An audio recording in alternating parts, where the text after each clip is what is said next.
نحمدہ و نصلی علی رسولہ الکریم اما بعد فاعوذ باللہ من الشیطان الرجیم بسم اللہ الرحمن الرحیم لقد رضی اللہ عن المؤمنین اذ یبایعونک تحت الشجرہ وقال النبی صلی اللہ علیہ وسلم لکل نبی رفیق ورفیق فی الجنت عثمان صدق اللہ مولانا العلی العظیم وصدق رسولہ النبی الکریم ونحن علی ذلک لمن الشاہدین والشاکرین والحمد للہ رب العالمین۔ میرے سامعین، آج 18 ذو الحج ہے۔ 18 ذو الحج کے دن ہی داماد پیغمبر ہم زلف حیدر امیر المؤمنین مظلوم مدینہ خلیفہ سوم جامع القرآن ناشر القرآن کامل الحیاء نور نظر سیدنا عثمان غنی رضی اللہ تعالی عنہ کی شہادت ہوئی تھی۔ کون عثمان غنی کہ جس کے بارے میں اللہ کے محبوب نے فرمایا کہ جنت کے اندر ہر نبی کا کوئی رفیق اور ساتھی ہوگا۔ آپ رحمت للعالمین نے فرمایا کہ میرا ساتھی عثمان ہوگا۔ کون عثمان غنی کہ جس کے بارے میں اللہ کے محبوب نے فرمایا کہ اگر میری 40 بیٹیاں ہوتی تو یکے بعد دیگر میں عثمان کو نکاح میں دیتا۔ کون عثمان غنی کہ ایک مرتبہ اللہ کے محبوب نے مسجد نبوی کی توسیع کے لیے زمین خریدنے کا ارادہ فرمایا اور اللہ کے محبوب نے اعلان فرمایا کہ کون ہے جو مسجد نبوی کے لیے زمین خرید کر کے وقف کرے اسے میں جنت کی ضمانت دیتا ہوں۔ سیدنا عثمان غنی رضی اللہ تعالیٰ عنہ وہ شخصیت تھی کہ جنہوں نے مسجد نبوی کے لیے زمین خرید کر کے وقف کر دی تھی۔ کون عثمان غنی کہ جب بیر روما کنواں مدینہ کے اندر ایک ہی میٹھے پانی کا کنواں تھا اور مسلمان مرد بچے اور بچیاں جب پانی لینے کے لیے جاتے اس بیر روما کی طرف اور وہ یہودی کی ملکیت میں کنواں تھا، وہ پیسوں سے بیچتا اور مسلمان بچیوں کے ساتھ مذاق استہزاء کرتا تھا۔ جب اللہ کے محبوب کو خبر ملی تو اللہ کے محبوب نے فرمایا کون ہے کہ جو بیر روما کنواں خرید کر کے مسلمانوں کے لیے وقف کر دے میں اسے جنت کی ضمانت دیتا ہوں۔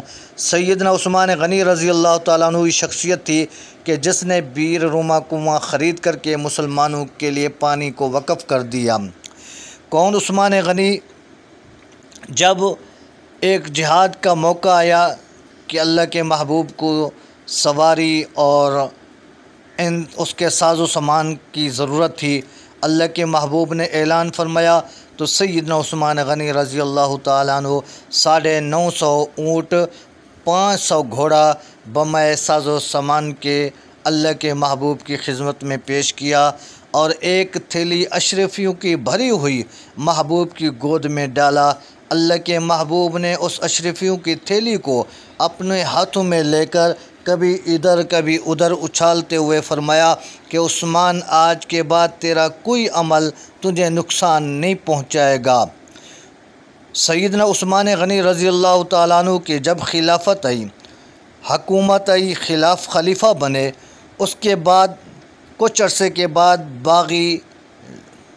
باغیوں نے سیدنا عثمان غنی کی بغاوت شروع کر دی۔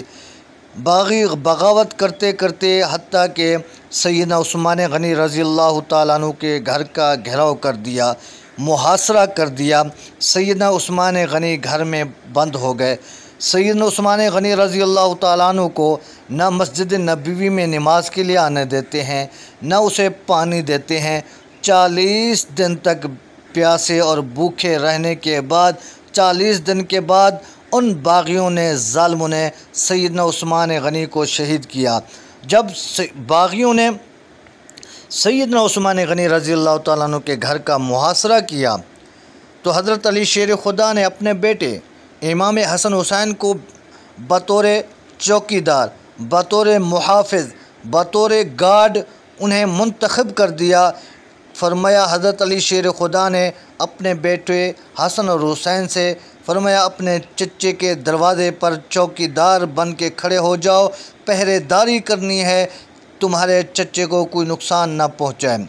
جب نظر اٹھا کر ہم دیکھتے ہیں سیدنا عثمان غنی رضی اللہ تعالیٰ عنہ کے گھر کے دروازے پر، وہاں ہمیں جنت کے نوجوانوں کے سردار، دنیا اور آخرت کے پھول سیدنا امام حسن اور حسین ہی ہمیں نظر آتے ہیں سیدنا عثمان غنی کے دروازے پر۔ وہی امام حسن اور حسین دروازے پر پہرے داری کر رہے ہیں، اپنے چچا عثمان غنی کی حفاظت کر رہے ہیں۔ تو جب امام حسن اور حسین سیدنا عثمان غنی کی چوکی دورہ اور حفاظت کر رہے ہیں، تو پھر ہم کیوں نہیں تحفظ کر سکتے؟ ہم کیوں پھر حضرت عثمان غنی کی حفاظت نہیں کر سکتے؟ تو ہمیں بھی چاہیے سیدنا عثمان غنی کا تحفظ کریں، اس کے پر کوئی آنچ نہ آنے دیں۔ سیدنا امام حسن حسین چوکیدار بطور پہرے داری کے کھڑے ہیں، لیکن سیدنا عثمان غنی کو پیاس لگتی ہے، وہ پیغام پہنچاتا ہے حضرت علی تک۔ جب حضرت علی تک پیغام پہنچا، حضرت علی شیر خدا ایک مشکیزہ پانی کا بھر کر لاتے ہیں، لیکن باغی ظالموں نے تیروں کی برسات کر کے اس مشکیزے کا پانی ڈلوا دیتے ہیں۔ کربلا کے اندر جب حضرت امام حسین پر تیریں چلتی ہیں، تلواریں چلتی ہیں، بارش برستی ہے تیروں کی، اس کا تذکرہ ہوتا ہے، لیکن حضرت علی شیر خدا نے جو پانی کا مشکیزہ بھر کر لائے سید عثمان غنی رضی اللہ تعالیٰ عنہ کے لیے، اس مشکیزے پر تیر چلائے گئے، برسائے گئے، اس کا ذکر اور تذکرہ کیوں ہوتا؟ حتیٰ کہ حضرت علی شیر خدا بے بس ہو گئے۔ اس کے بعد حضرت علی شیر خدا نے اپنی پگڑی اتار کر آسمان کی طرف ہوا میں لہرا سیدنا عثمان غنی کو حضرت علی یہ بتا رہے تھے عثمان غنی رضی اللہ تعالیٰ عنہ کو کہ میں بے بس ہوں، مجھے یہ باغی ظالم پانی آپ تک نہیں پہنچانے دیتے۔ حتیٰ کہ سیدنا عثمان غنی کے گھر سے چار دیواری سے اندر جانے کے بعد باغیوں نے پیچھے سے گھر میں جا کر گھس کر سیدنا عثمان غنی رضی اللہ تعالیٰ عنہ کو شہید کر دیا، بے دردی کے ساتھ ظلم کیا، بے دردی کے ساتھ اسے شہید کیا۔ تو کہنے کا مقصد یہ ہے کہ جس عثمان غنی نے مسجد نبوی کے لیے زمین خرید کر دی، باغیوں نے اس عثمان غنی کو مسجد نبوی میں نماز نہ پڑھنے دی۔ جس عثمان غنی نے بیر روما کنواں خرید کر کے مسلمانوں کے لیے پانی کو عام کیا، ان ظالموں نے، باغیوں نے عثمان غنی کو بیر روما کنویں کا پانی نہ دینے دیا، بلکہ پانی بند کر دیا، مسجد نبوی میں جانا بند کر دیا۔ وہی عثمان غنی رضی اللہ تعالیٰ عنہ جس نے پیغمبر کے لیے سب کچھ قربان کیا، ان ظالموں باغیوں نے بے دردی سے شہید کر دیا۔ رب العالمین کی بارگاہ میں دعا ہے کہ رب العالمین پیغمبر کے دور داماد کامل الحیا ناشر القرآن کے درجات کو بلند فرمائے۔ اللہ رب العزت ہمارے دلوں کے اندر ان تمام صحابہ کرام کی ہمارے دلوں کے اندر محبت عطا فرمائے۔ وآخر دعوانا ان الحمدللہ رب العالمین۔